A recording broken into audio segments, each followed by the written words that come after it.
So this first pillar, I'm going to talk about the connected enterprise.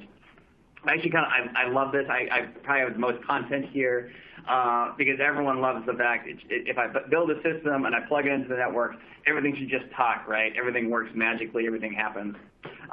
There's a framework and a design thinking of how these things come together, and I want to walk through that a little bit and get to the point where we can start talking about composable design, why it's important, why people in my position get excited about it, why it's different from how we used to approach problems, and it's changing how we do things.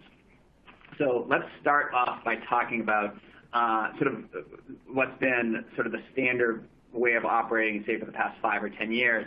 I like to think about this from a systems-based architecture approach. So when we think about digitizing our business, different business units, digitizing different functions, I say I have a QC lab, and I'm running a lot of paper. I'm running assays. I'm tracking samples. I'm tracking data as to when things happen and training. I have to collect data from instrumentation and put it into the reports. A lot of the transformation that we're seeing is we recognize that, yes, I need to get that function under control. I need to build functionality around that function, so I'm going to buy a LIMS system that's going to digitize that. I could do that for my sort of my SCADA system or my manufacturing operations system, my quality system, my training system. How do I get all my things off of paper? And then when these things are built, how do I get them talking to each other? Like, wouldn't it be great if I could track the training status from one system to the next? Like before I go and run that QC assay, wouldn't it be great if I could verify that the analyst or the scientist is trained before they run it? Have that be an automated check as opposed to a retrospective view. So you build interfaces between these systems. What ends up happening is functionality gets siloed into these, and then the siloed information becomes monolithic, and it's hard to dig up, it's hard to find, and it's hard to get context. So I'll give you, for example, like let's say you work in an API facility and you want to know how your yield is doing, and not just yield, but yield across shifts. Like let's say you want to know what's my weekend shifts look like from a yield perspective, again, rather than the yield of my weekday, or maybe nighttime shift versus daytime shift. You look at this system and you say, where do I create the calculation? Where do I do the work? How do I aggregate the data in a way so that it can be eventually pushed to the right place?